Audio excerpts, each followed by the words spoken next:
And for this symbolic activity that we just concluded, giving a copy of a book to Lubarakani. Distinguished ladies and gentlemen, it is such a delight to stand before you all here today. This is the first stakeholder engagement forum for the Before Your Child Gets Book Donation Initiative. And I must say that on my behalf and that of my amazing team, we are so delighted to have you all here today. I know that so many of us who have not been able to make it physically and they are joining us virtually through our online platforms. Thank you all for taking your time out of your busy schedule and really being here today. I am so glad to have you all here. As the author of this book, the book that brings us all here today, and I'm also the founder of this particular initiative to donate copies of this book to schools. My primary task this evening, it's already evening, right? Our English scholars, I think it's already, I'm not sure. But it is our primary task, my primary task, to take you through the details of this initiative. I know most of you have questions. What is this all about? Why were we invited here? How can we be part of this? And we are going to answer those questions together. But before I get there, I want to take us back to the background of how we got here in the first place. And this segment of my presentation is titled, Why We Must Tell Our Own Stories. My name is Trinity. As you can see, it's right here. Trinity Peace, Gorondru. Don't bite your tongue. That is an original idiom. It needs about 21 working days of expert guided rehearsals before you can pronounce it well. Even my own tribesmen fail to pronounce it sometimes well, so please don't bite your tongue. Those are my names. I am a host of a podcast called The Trinity Show. I was able to host Honorable Albuta at one point, and we had several discussions connecting to the theme of this book. It was during the 16 days of activism against gender-based violence last year. And other than being that, I am also an author, I am a poet, generally someone who loves creative writing. I'm very passionate about creative writing. I'm passionate about storytelling. So I am a storyteller and a story lover. One of my friends told me that he remembers discussions in pictures. On my side, I remember discussions in stories. If I'm to interact with someone, I always remember a particular message when a story is embedded into something. That is how my brain works. Now, I come from, I'm within West Nile. West Nile is my region, and I come from Moyo district in particular. I am a Mali girl, a very proud one. I always say that Mama is Zamba, and I'm going to add the word Kisigwa. That means, for lack of a better term, it describes how original I am being a Mali girl. And I'm going to use the word purebred. I know there are culturists probably in here. When someone talks about something being purebred, you have an idea what that means. So I am an original purebred Mali girl. Some of you here are hybrids, or half-castes, I should say, where you find that your mother is a Lubara, your father is a Kabwa, you're a half-caste, right? That is half-caste. You find that your father is an Alur, your mother is an Acholi. You find maybe both your parents are Mali, but one of your grandmothers maybe was in Uganda or something. You're not very pure, and you hybrid. And most times, hybrid hybrids are preferred in certain senses where they usually mix the desirable qualities from both parents. And connecting to my discussion of today, most of these hybrids, I'm just using that for a lack of a better term, they usually have a fallback identity. Okay? It means that when one particular characteristic or trait from one side is not desirable, they can easily switch, right? Okay, be like, I'm a Lubara, yes, I'm dark-skinned, but at least I don't have tiny legs, because that's a stereotype. Because my father, maybe my mother is in Uganda or in Yankole, you usually have that fallback identity. Sometimes they say us from West Nile, we are very rude, we are very hot-tempered. You can decide to say, well, I did not inherit the genes, because as much as my father is from West Nile, my mother is not from here. Or when you are a Mali, what am I known for?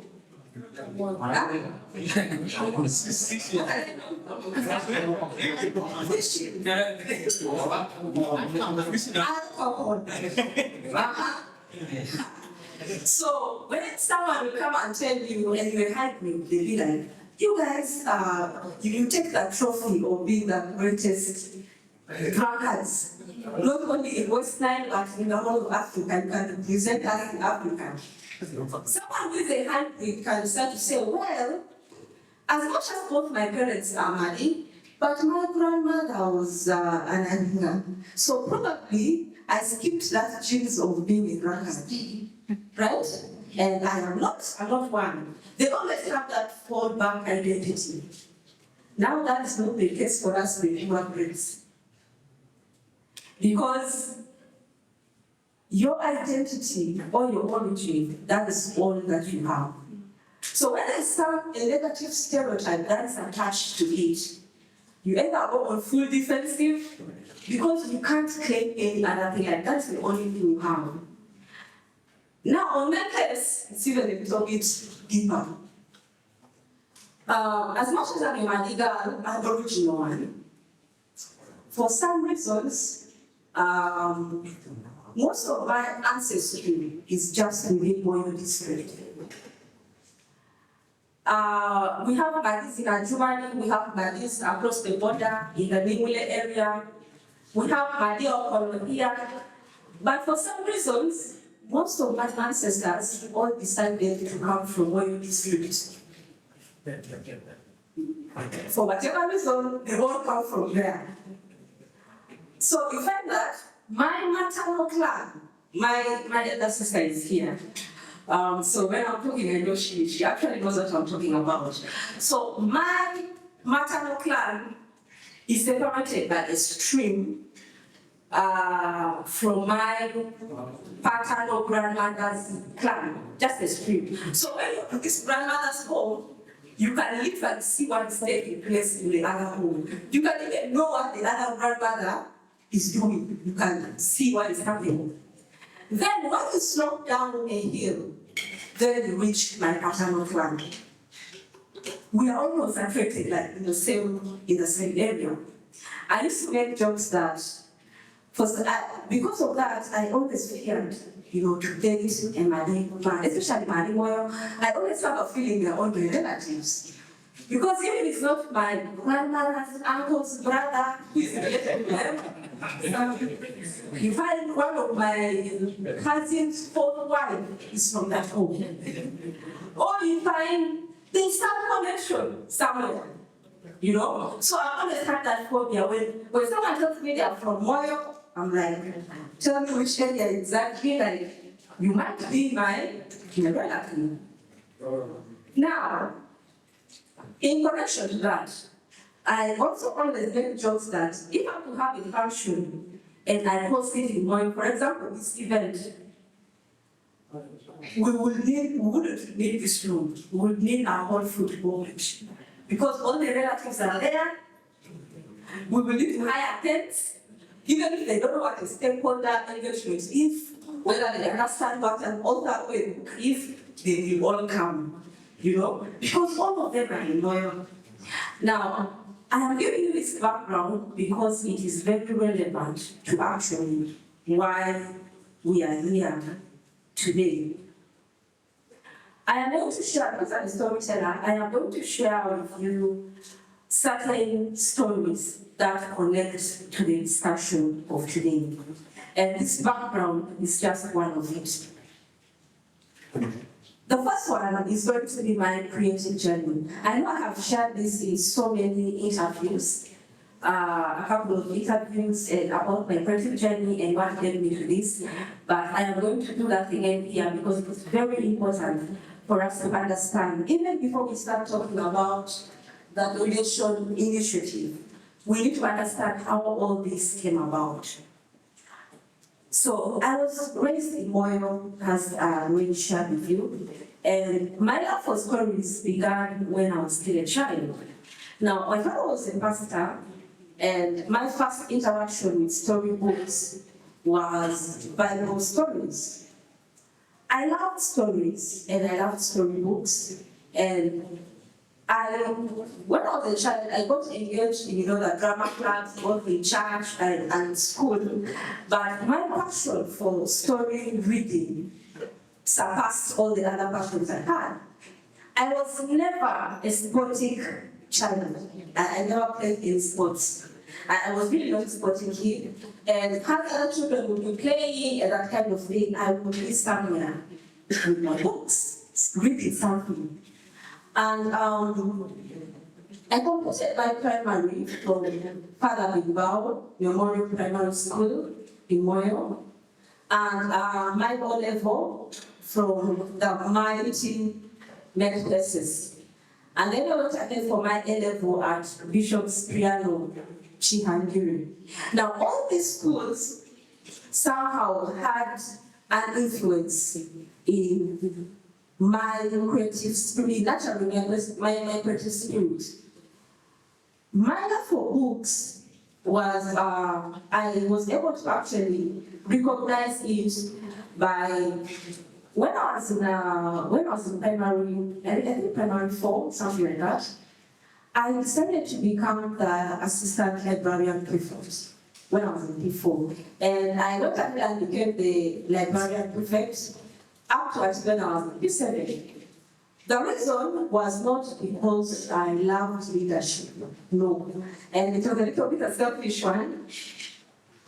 I became the librarian prefect because I wanted access to books, easy access.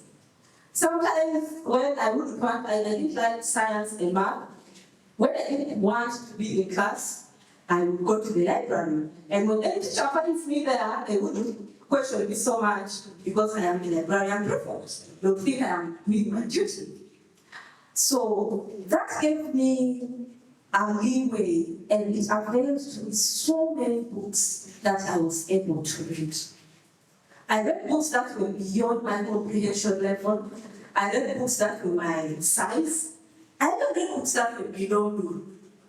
Who remembers the HIV and AIDS series that they were distributed in kids? They had books like Trap, Summer and Taboo. They were distributed, I think, around 2008 or something like that. When those books came, I read all the 12. I think within a few weeks, I had completed reading everything. And even my introduction to Disney classics, like Cinderella, those stories, Beauty and the Beast. We didn't have really, growing up, we didn't have TV at home. So my introduction to those stories were through books. During holidays, because I could not afford buying books, and libraries were my only place, like it was the only place where I could get books, I would go to the district library, the public library. Sometimes I would be there alone, and I know the librarian would be wondering, what is this small girl that will be here? Someone might think that I was very serious, maybe calculating math or reading science. I was actually reading novels. And I read so many books growing up. But there was always one question that kept bugging me. All these books that I read, so many books, I can't even mention them all. I had never come across a book which was set in the only place that I called home, which is Westland. I had never read a book that had characters that I could relate with. I never came across any book that was written and that author comes from either Moyo or Madigan or even Westline in Moyo. I had never read. That question kept bugging me, like, what is happening? How comes I have not met anything that I can really identify with? I think the closest that I came to was, I think a book that I had a character called Aluma or Kelo, and that was the closest that I came to. And most times when I would read the books, even Cinderella, I would imagine, what if this book actually is set in our land? What if, other than the character being called Cinderella, the character is called Chandiru? As a child, I had all these questions and I didn't know who to ask. Sometimes I would bring it in conversations and nobody really had an answer to that, And shortly I just brushed it off. It kept on bugging me, but I didn't know who to ask and who to have that conversation with. So I just did, and I continued reading so many other books, beautiful books by you. And that whole change, this particular issue changed one afternoon. So this was in 2010. I was, you guys are not pleased, I'm not stories today. I'm a storyteller. So in 2010, I was at Chuka in Meto, senior one. I don't know where all of you were in 2010. But I was in senior one. Very tiny, very small, very, very shy. I was very timid. Particularly, I had a fear for boys, for some reason. There was this particular boy in class. I think it was the second week or third week when we reported to school. He was a boy. I am not going to mention his name. Let us call him Bakole. That's an American name, right? Let us call him Bakole. So Bakole was he was a little bit short, but very, very masculine. That big fair picture. And he used to play sports. I know my classmates would just look around talking because they know the story. So he used to play sports and he was very masculine. When he moves, you just feel someone has entered in, I think it was in the second, maybe third week or fourth week when we had just reported. Most times I used to have my lunch earlier. Then I go to the library, I pick a book, and I come back to the class. There's nobody in class, I would use it to read a story or something like that. So I went quickly, picked a book, and I was reading, and someone tapped me. My head was down on the table, and someone tapped me. It was that happened. He sat next to me, and I was wondering what it's about. He was like, well, sorry for interrupting you. He was someone who never smiled a lot. So he was like, sorry for interrupting you. I've been waiting for an opportunity like this to talk to you when there is nobody around. So I was like, okay, what all this is about? He told me, well, please. I actually love him. And I want to marry him. Oh, this was my first official marriage proposal. I think I'm going to publish a book about that. That's going to be my next book. I think I'm going to title it a marriage proposal from hell. Just wait. So I looked at him and I didn't respond. I was wondering what next he was going to say. To my shock, he said, and if you don't love me back, and if you don't want to marry me, I am going to beat you. Before I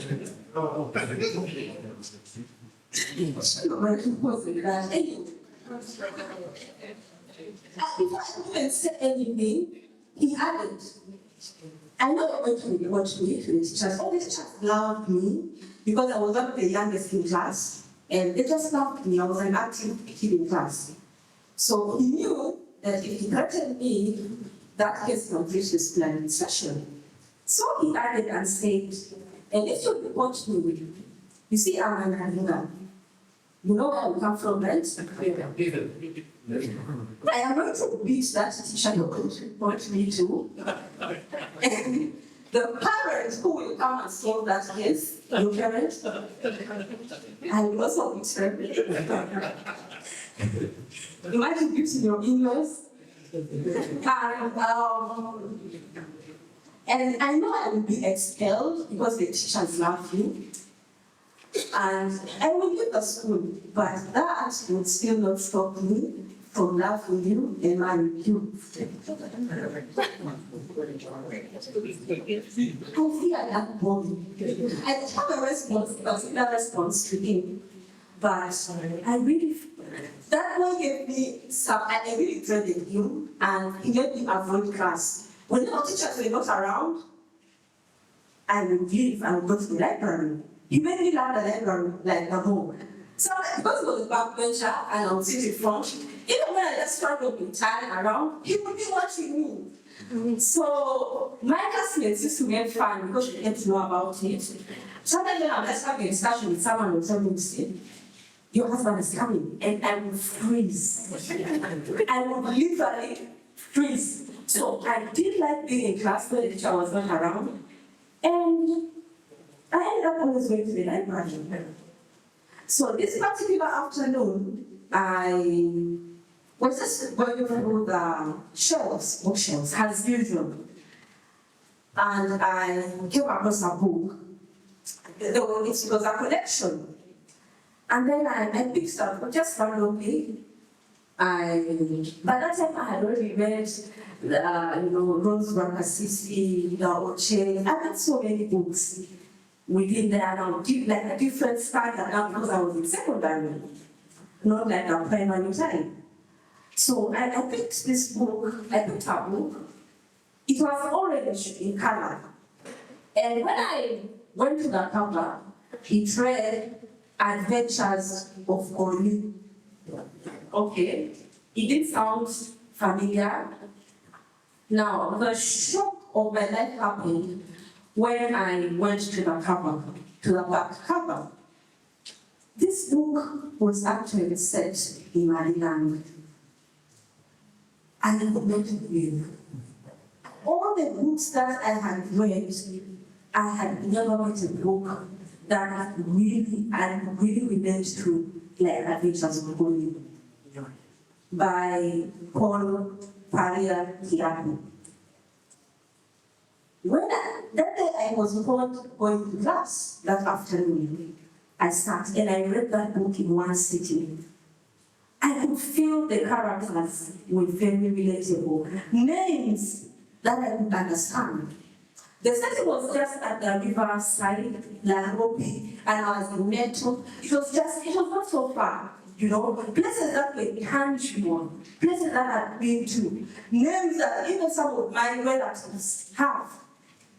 I read that book with an emotion of a child who had finally found a representation of the only place they know home has a Tzedama, original, purebred Mariga. I remember signing this book. I went with it to the dormitory. I read it over and over and over again. My friends could not understand what I was really up to. But after reading that book, it was when I made up my mind that, you know what? I think I'm ready enough. I am going to be a writer. And when I write, I am going to ensure in all my books, whether not the books, just all my artwork, whether poetry or anything, I will have a reflection of my land, my people, my language, my culture. I just made up my mind. The following year when I was in senior two, I began writing my first novel. Setting, you can guess where the setting is. And I began writing it, and so many other poems and short stories. But as a child, I didn't even know what it took to be a writer. I didn't know what publishing was. I didn't know who to ask. I didn't know what to do. So I just piled them. And I really back during holidays. I know my sisters were very tired of me. After doing something, I'll block my, I'll just go inside. And other kids are playing out and find myself writing. So I was able to type some of them, but most of them I wrote them on hard copy. And I just kept them there. I wanted to publish this book when I was still young. I didn't know how. So what happened when I was in Form 3, I met a very wonderful teacher. He was a patron for the drama club and the debating club, and he was also a literature teacher, Mr. Kaboa Gorondru. So he introduced me and he encouraged me to offer literature, and I did. And also for my A-level, as much as I had excelled, many people were telling me, you need to be a doctor. You know our parents here. For you to be successful, you're either a doctor or what? A lawyer or what? The worst thing can be is an engineer, you know? So I was like, people know that first of all, I fear injections. I even fear seeing people being injected. I fear the hospital setting. Being in the hospital makes me sick, even if I'm not. Why don't I do you think that I can become a doctor? So I was like, I think I'm going to be a lawyer probably. And that was how I ended up offering history, economics, and literature when I got to Bishop's Peerage and Liberty. At the back of my mind, I wanted to do journalism because it was something that was in connection with storytelling. That is really what I wanted to do. But I ended up going to books, and that is when I completed my bachelor's in international business.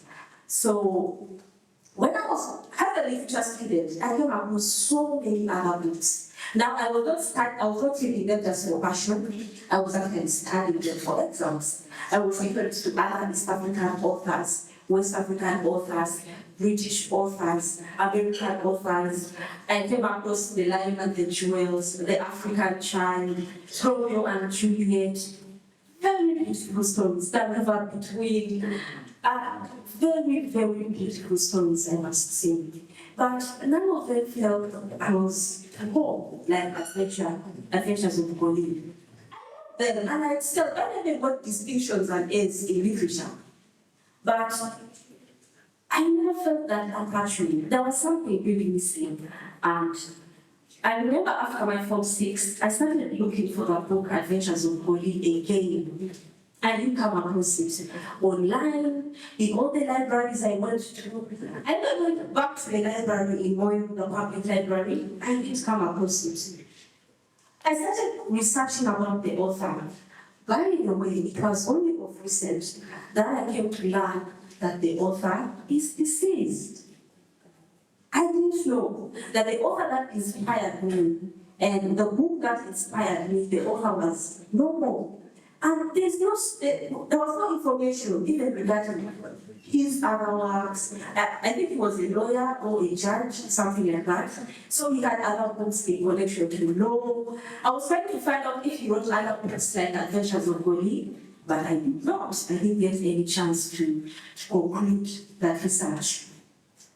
So this particular story, ladies and gentlemen, is one of the experiences that really inspired me to become an author. If I were to share them all with you today, we might need at least 5 overnights. This time will not really be enough. Yet, I strongly believe that creative writing is one of the most effective tools to preserve and tell our stories. To some of us, I know I was saying it hasn't like in a joking kind of way, but to some of us, there is no place outside West Nile that we call home. We don't have any fallback identity. This is where our roots run deep and where our identities are firmly anchored. As we all know, cultures and languages evolve over time. I know that if you were to bring the elders or Lugara to speak with the younger generation, they might not even understand themselves even if they're speaking the same language. Languages change, right? Languages change. And unfortunately, it not only changes, others vanish. We have cultures that are vanished. We have languages that are vanished, like completely vanishing from the face of the earth. In 2021, there was a report that was published, and I think it was published by linguists from a university, something like that. And the report indicated that about 23 languages spoken by small communities in Uganda are at a risk of extinction. Now, the report warned that if no deliberate efforts are made, these languages and cultures will vanish completely within the next 100 years.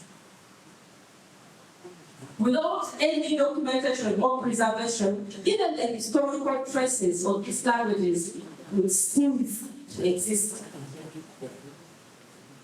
Just, reluctantly, I continued reading. I found languages like Banyala, Barundi, Timpel, Bennett, Gorondru. How many of us have ever heard of those languages? Gorondru, here in Uganda. Huh? That's how many of us have ever heard of those languages? So, like that team that sat with me and told me they have never heard of a language called Mali. Because women are comfortable and the people who have never heard, they have never heard about that. So, when I continued reading that list, can you believe what I got? Let me tell you. When I say on Google, you can that report still there. There was Aluru. There was Lugara. There was Mali. There was Kakwa. These are the main languages of West Nile. That research is still there, that report is still there. That within 100 years, our languages will face extinction. What does this mean to us? Last week, I was preparing my presentation, and I just Googled Lugara language. It is still Google saying. Wikipedia, it's still there. I think the editors have not changed it. Wikipedia, this is what they wrote about Lugara language. That Lugara, or Lugarati, is the language of the Lugara people. It is spoken in West Nile, which is correct, and DRC, which is correct. Now, this is what caught my attention. They added that with a little extension to South Sudan has the Zande or Azande people. I'm not an expert in cultural studies. Neither am I a linguist or something like that. But I have had the opportunity to work in South Sudan and even interact with Azande people. Lugarati, Maditi, has no connection with Zande. And such errors, by the way, the public, they look simple, but they are not. This is a very gross representation of our identity, I should say. Probably none of you has taken that time to Google something like that, but it's still there, nobody corrects it, it's up to now. The Zande are connected, they are more connected to the Bantu people than they are connected to us. If they had said Moro, Kendiko, Abukaya, maybe, but they mentioned Zande, and they have more connection linguistically with the Lugara people. Now, the title of my presentation is Why We Must Tell Our Own Stories. If we are being poorly represented, if our land, our people, our cultures, our ancestors are being cast into negative stereotypes, it is our responsibility and ours alone to stand up and defend our heritage. If we are not being sufficiently represented, if our names appear in Ugandan movies, only as house helps or watchmen, you never hear of any living cast or something. I know that filmmakers here, you might never hear, especially from the center of the country. It is rare that you even find a character named with our names. So, if no one has ever had of us excelling in other fields, just like my friends had never heard of any famous person from Mali or from Oyo, it is our responsibility. We must take charge of our own narrative. We must create platforms from scratch if the existing ones do not accommodate us. We must collaborate and form partnerships to ensure that we tell our stories in our own way without waiting for people to come and tell it on our own behalf. Like that mistake on Wikipedia. Are we going to wait for someone to come and make that correction? I think nobody needs to take that very, very, very seriously. Now, you see, those years, histories of our families and the values of our families were told in fireplaces and all that. Our grandparents will all be gathered together. But things have changed these days. Children spend more time in boarding schools than home. You find the father is working in Kapchora, the mother is working in Bujo, the children are alone. We don't even have time to teach them our own languages. There are some parents who proudly say, I know my child cannot even speak Mali, and they are proud. Very proud about it. They cannot speak their local dialects, let alone understand the foundations of their own culture. If we fail to utilize creative writing and the arts to preserve our identity, our next generation will inherit a distorted version of our heritage. Why must we tell our own stories? Because no one else might be interested in telling them on our own behalf. And even if they do, there might only be values that suit their interests. Just portions of it that suit their interests. It is not separate that sometimes we have been treated like we don't belong, especially as people of West Nile. And sometimes we are to be blamed for that, because we tend to glorify foreign cultures more than our own. If an artist is not from West Nile, maybe the artist is singing in Uganda, or someone from West Africa, from the rest of East Africa, we can even pay 100 shillings per ticket, and we will fill a whole stadium to come and support that person. But we have our own friend line here. We have latitude from our good land. We have the addiction and the virus, my very good brother and friend. Do you know that even picking 5,000 to support these people, we feel they are not even worth it? We feel they are not worth it. And we tend to associate foreign languages and ideologies. We think that they make us more relevant. That's why even some of our musicians, I don't know if you've heard of it, they will decide to put some Luganda there, broken Luganda, so that at least they will say they can also speak Luganda. Well, I think that is, that's a colonial mindset. That is inferiority complex in our home. Why must I first associate with a foreign language so that people will know that I'm relevant? And when I am associating with my local one, people think that I am nothing. And sometimes we have to learn for that. So, if we are combining the creative writing industry, we need to really take this seriously. You see the stories that I've shared, the reports that I've given, these are very, very serious things. Our children should be proud of where they come from. When they are in school in a young they should not fear associate themselves with their heritage. Once I used the man, I think 2 weeks ago, someone came and told me, I'm original and that. They came and told me, I was speaking with a friend of mine, I was speaking my DT. They were like, Trinity, you don't sound like the language, you don't look like the language you speak. I was like, wait a minute. Oh, the note that has a compliment, by the way. What are you talking about? That, no, I don't look like the language I'm speaking. I said, oh, so how do people speak my language look like? Then he laughed about it and we continued that conversation, which ended in a very funny way.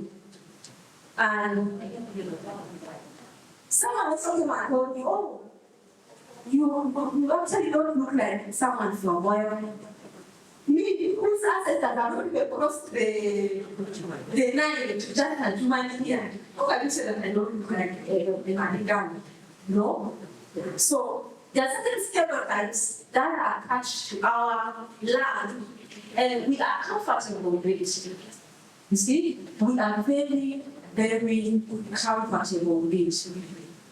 So, this background and these experiences all contributed to us being here today. Because when I knew that, my mind, that, you know what? I know that I have that gift of writing. I am going to write, and I'm going to ensure that in all my writings, my place, my heritage is well represented. And that was from where there are so many experiences I can't share now, but those are some of the few, so that you can understand that even when we talk about the generation value, okay? Even if we talk about before you try like things, I know that the guest speakers have learned so much on the theme of the book, and intentionally I chose not to do that because I know this is beyond before you try like things. This is beyond just this particular book. This initiative is invaluable for the whole creative writing industry of our region. Northern Uganda is doing its best. There are so many authors. They proudly celebrate their heritage. If a book comes out, even all the community, the diaspora, wherever there will be the media, you will not have to pay bloggers and the media team to come and say, oh, okay, there's a book. No, they will do that, because they are proud of where they come from. Now, regarding the theme of today, I want to talk about the state of, I'm almost concluding this particular session, then we go to the launch of the initiative. So, allow me to talk about the state of Western creative writing industry. I have found, just as the rest of the speakers, most of the speakers have, that our industry is rapidly growing. There are so many ways that we can tell our stories, preserve our heritage, and creative writing is one of them. One of the most effective tools.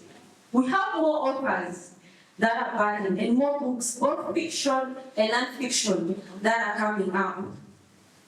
I read Tender Shrills by Moby Girls, and that's when she introduced herself as Anena. I recognized her just as fast, because she was the first poet, and I loved how she talked about Acholi land. She made references to Moya, She was celebrating where she comes from. You see? We even have a publishing house within here, PSR. They did a very wonderful job in publishing this book. We have a creative writing course just here at UCU. And 3 years ago, we did have things like this. So this is a sign that the industry is actually growing. You know, the industry is growing. Now, looking ahead, I must say that the potential of our creative writing industry is not being fully utilized. Based on the current need, I know that we have the capacity to exceed what we are dealing with. Now, we need to inspire more creatives to rise up so that not only our nation's literary industry, but that even of the whole continent and the whole world will be so saturated with Western content that it will be impossible to ignore us. Right? It will be very, very impossible to ignore us. It will also be impossible for people to write false things about our identity, about our heritage. And maybe those things stay for long in public spaces that we don't even know that. People are saying that the Lubara are related to Asante, but it's wrong, you know? We need to establish our own theaters here in the city. I don't think we have one, like the National Theatre, and even in other towns, you know, within West Nile, so that such wonderful performances from, you know, our students here.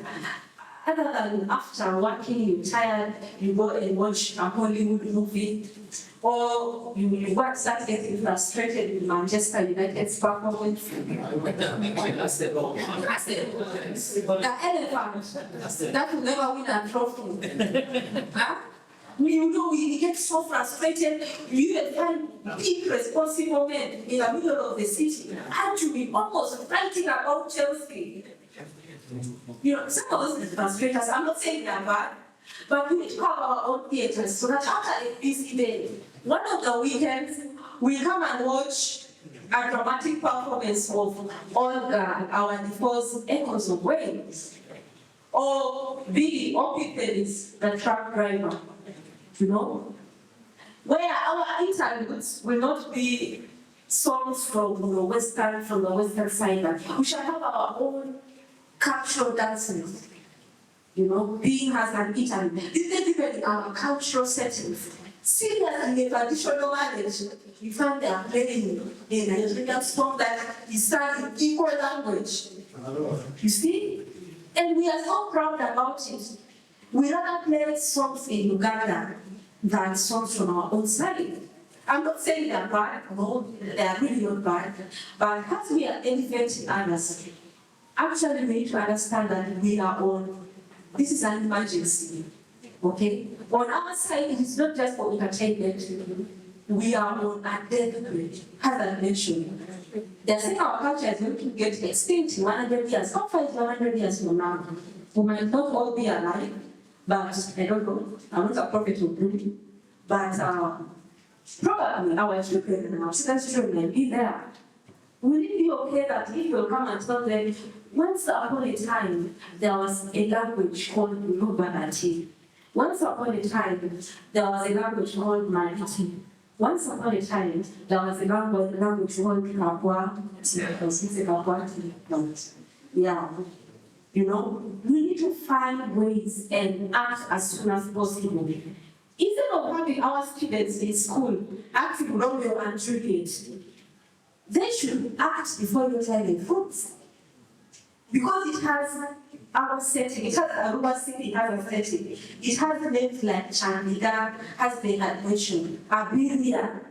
These are names that, you know, for us, we name the circumstance that surrounds Mandi and I think also Lugara. We name the circumstance that surrounds the bank of a particular person. So if you were born when your stepmother was having a serious issue with your mother, when you were quarreling, they will name the child in the that is how we name.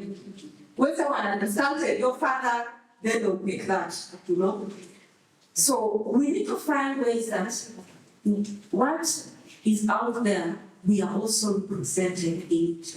And it's not a foreign person who will come and do that, it starts from us.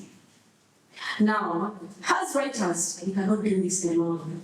As creative artists, we cannot do this alone. Even the publishers cannot do this alone. And therefore, ladies and gentlemen, this initiative before the book donation for the book before you try that fence, this is just one in a million things that we can do together. Okay? It is just one of the we have so many things that we can really do together. My sister Anna is also doing a book donation drive for affirmations for the Bella, and she started in schools with special needs. There are so many things that we can actually do together, and that is why we are here today. Now let's go to the launch of this particular initiative. So this book has the theme.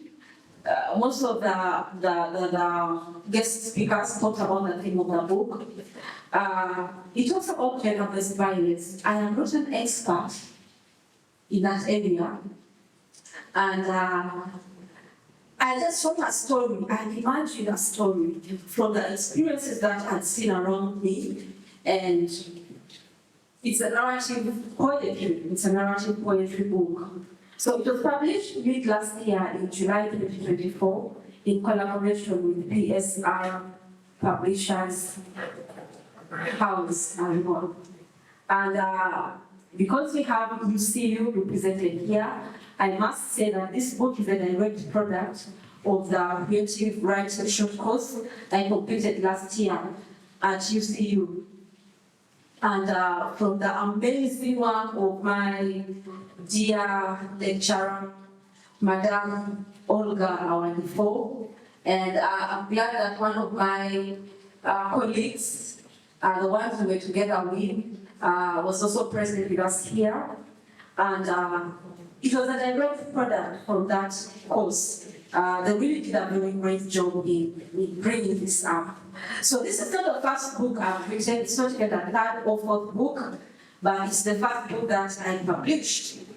The major goal of the book is action against gender-based violence in all its forms, and especially on the silence that often surrounds it. And there's so much in the book. It talks about the empowerment of women, the empowerment of the girl child. That alone is not my focus as a creative writer. That's just one of the stories. Hasn't seen an expert in that area, but I was driven to do that because particularly I am passionate about girl child. I am passionate about women, just like my sister here, and that's what the book is all about. So connected to this book donation initiative, and the major reason why we are all here today, we know that it is widely acknowledged that educating and engaging young learners is one of the most impactful ways to drive meaningful change in our communities. The same way that this spirit was nurtured in me, it was started in me from school. The fact that I read the book Adventures of Goli in a school library when I was just in senior one, and just that one book alone motivated me to become an author. We know that is where, if you want to drive any meaningful change, engaging young learners is one of the best ways. So the literary industry of our region is still at its infancy. We are growing. And we need to ensure that as it is growing, there are certain things that we are able to do together with some of the stakeholders that are passionate about the same. It would have been easy for me to write this book, and I think that was my original goal, I think. The first time we met with the publishers, I just want to publish this book and just keep it there. I told him, I only want one copy and just put it there as a trophy that I am now an author. But when I thought about it, I thought about a student somewhere, or a young man, a young girl, or a young boy, who might also be looking for an inspiration somewhere. What if they would learn of this book and inspire them? You know? And even the girls who will read this book, because it's very strong on the theme of girl child empowerment and women empowerment. So that's the background of this initiative. We began it, we actually began the programs connected to this initiative in November last year at the beginning of the 60 days of activism against gender-based violence. And today, on the 19th of March 2025, is when we are having our first stakeholder engagement. Now, this is going to run up to around June, and within this period, our goal is to donate 10,000 copies of this book to 1,000 schools. A very crazy goal, right? It's crazy. Right? It would have been easy for me to say, let us donate 100 or 200 copies. Very easy. But how long should we, be comfortable with geography? How long? Let it be on the headlines that West Nile, they were able to come together, all the stakeholders, and they were able to donate 10,000 copies to 1,000 schools. It would have been easy for me to say, okay, let's just do 10 schools or 50 schools. We know the schools, right? Ovachi, Mara, and all that. What about, have you ever heard of a school called Jamokoro in Zoro? What about Andramare in Obodo? What about Anzingatopi in Obodo? What about Parameli Primary School? What about Mugula SS?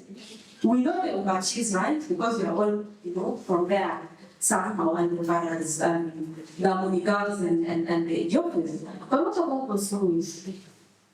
What if our next authors are actually going to come from there? The simple my colleagues have never heard of Meto, some of us have never heard of these schools, and we want to reach there. In fact, they are our priority if we are to prioritize. We want to prioritize rural schools, we want to prioritize schools in the refugee settlements, and even schools in the urban settings. So one copy of the book is 30,000. This is the discount rate that we are going to use. And we are inviting partnerships with individuals, institutions, organizations, even schools, companies, both in the public and private sector.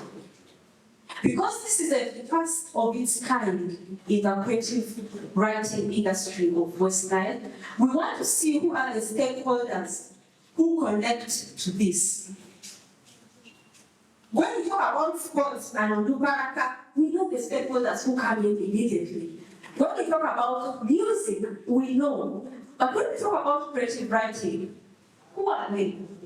That's why when we're doing invites, we just invited everybody because we don't know who are the ones who are really passionate. There are others like Self-Trap that I think is passionate about women and girl child, but probably have not had an interaction on the side of creative arts and its relevance in our cultural preservation. Why is that? We have people talking about sports and other areas. What about creative writing? So we want to invite individuals. You can be one person and you can say, me, just you have a family, me and my family, we want to donate just one copy to level receive secondary school. That's enough. That alone is enough. And give it time. So that a student from, I don't know, in case we exceed, when we surpass West Nile and we go up to some of the other regions, maybe one of our students, our children who study somewhere will come and, oh, this book was donated by Mr. Kako, so and so, Gather, when we were launching affirmations, there was emphasis on, let us stop this thing that our help needs to come from big donors, where we first need certain donations from the state. And yes, we might need, but even as we have the capacity, the local businesses within, that's why we have Mr. Brand, he's a graphic designer, but he's partnering with us. He's designing, you see all this beautiful designs, he's doing it for this initiative for free. You see? So what can we do? So as an individual, as an organization, whether it's one copy or two or three, that will be the role that you have played. That will be your past. So we have bronze partners. These are the categories. Bronze partners. Those ones who will be able to donate, to sponsor 1 to 50 copies. And then we have silver.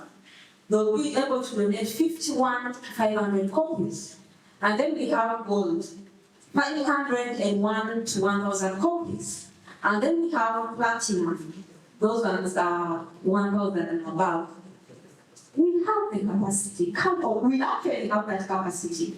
Let us stop underestimating ourselves. We have the capacity. The saying that says, a journey of 1,000 miles believe in one step. We don't need someone to say, okay, we need a donation 1,000 copies. No, just the 1, the 2, the 3. That's how we start our countdown. We have time up to around June or something. That's when we should start doing visiting the schools and really donating. And so we are calling upon you. We know that these are not our only stakeholders. Probably some people thought we are having to just, people think, most of us will say that we have a poor culture. When we were launching affirmations of the Melanin Girl, the guest of honor, Pastor Emma, said, some of you ever since the year began, you have not read any book. And let's go to the Bible and open the book of Jude. It has 1 chapter. And go and read it. So that when they tell you, have you read any book ever since the year has begun? Be like, yes, I read the book of Jude. And after finishing the book of Jude, go to the 1 John, 2 John, and 3 John, because they are all short. I know some of us don't even have passion in reading, but we can contribute something in this particular cause. Most of us are not represented here, but through the networks that you have, we were able to invite our community leaders. That's why we have a representative from Global Academy, our government leaders and institutions, schools. That's why we have our students here and some of the teachers. We have UCM here. The media team, they are all here. In case there are some stakeholders that maybe will not provide it, because it's the first time, we are doing this. It was almost like a gamble and don't, but I have a very wonderful team. And we're not even understanding at first what we're doing, but eventually here we are. And this is a huge success. I was telling him that even if I come and find only one person sitting here, and that person is my sister, this is the same way I was going to make this presentation. You know why? Because she will go and tell another person, and it will go on and on and on. So we are also inviting network partners to come on board.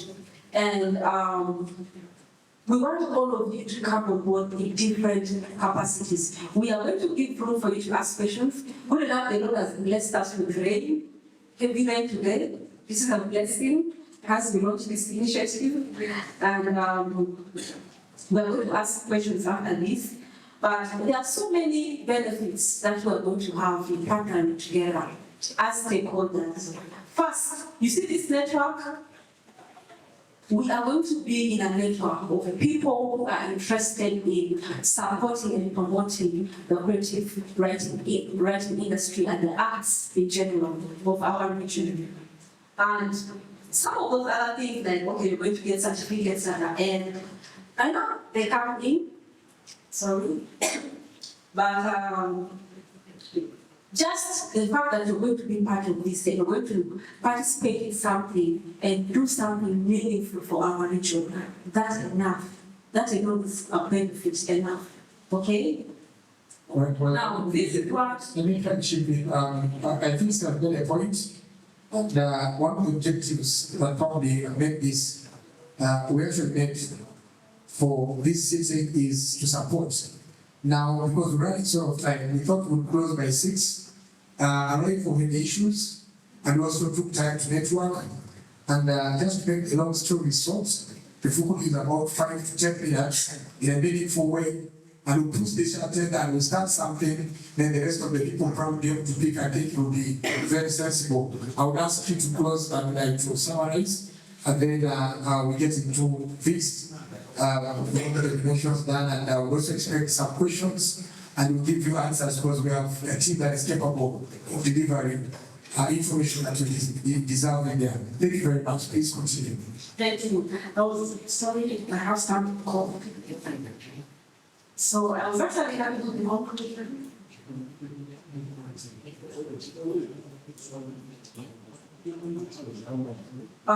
Connecting to donation. So these particles and copy will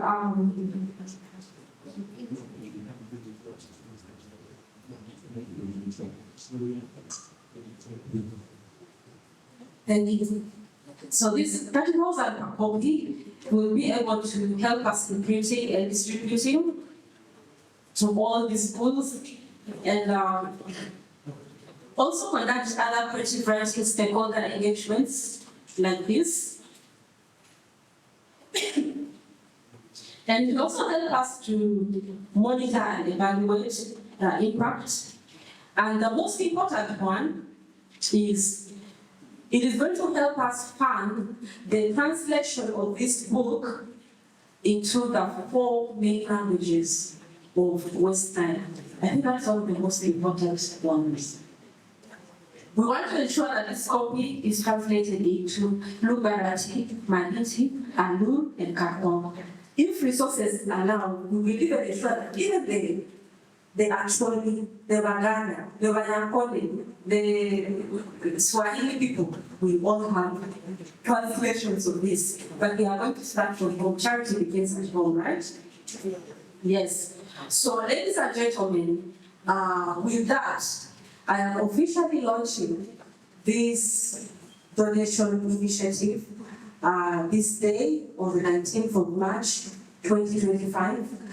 This is where the work actually begins. This is where the real work begins. So we are going to give you room to ask questions, to make comments in case you don't understand anything. But we have a concept note about this initiative that in case you're interested, you will be able to go with a copy. We have a partnership form that you can pick, or you can leave your contacts and you can share through your email, where you can give us your contact, the numbers you probably want to donate, the role you want to come and play in this. Maybe you want to be a networking partner. Who are the people you want to bring on board? Are they the CBOs, other cultural institutions? Like Mubarak is the only cultural institution represented here. Can they bring on board the institution, the Mali institution, the Kakwa institution? We need to work together in ensuring that this is a success. Thank you so much. Before I take my seat and hand over, I have no talked a lot, I think. I would like to extend my deepest gratitude on behalf of my own self and that of my team to all the stakeholders who have been able to be part of this from different parts. Some of them are following this virtually, and even some of us who have joined us here today. Thank you so much. I recognize our government and community leaders, educational institutions, representatives of the NGO world, cultural and religious institutions, business entities and stakeholders in different capacities, the media professionals. We have Western TV here with us, and some of the radio stations here with us. I would also like to recognize PSR, Publishers House. They were the ones that published this book. They did a great job. They surpassed even their aim of the game. I would like to thank the wonderful students from Muni and Ushimbi and all the schools that are present here. A special recognition goes to some of my family and friends. My dear sister Aikoru, Gloria is here. Don't ask me why she's called Aikoru and I'm called Gorondru. And my family from First Baptist Church, thank you for supporting me. These are the people that even if I wake up and say that I am going to be a Chinese rapper, they will be like, go, go. We support Chinese rap even if they don't know what is coming. I would also like to thank the organizing team led by Junior, Jeff, Mr. Brands, and the rest of the team. Thank you for ensuring that this runs very smoothly. And lastly, my amazing guest speakers. You made my work very easy. That's why my focus was not even on the gender-based violence. We need another day for that. Today was for creative arts, creative writing, the industry. We need another day for that. You made my work very easy, and thank you for doing such an amazing job. And as I go and take my seat, I want us to just clap. A big round of applause to God, our believer. So I know this was only possible by the grace of God. I'm so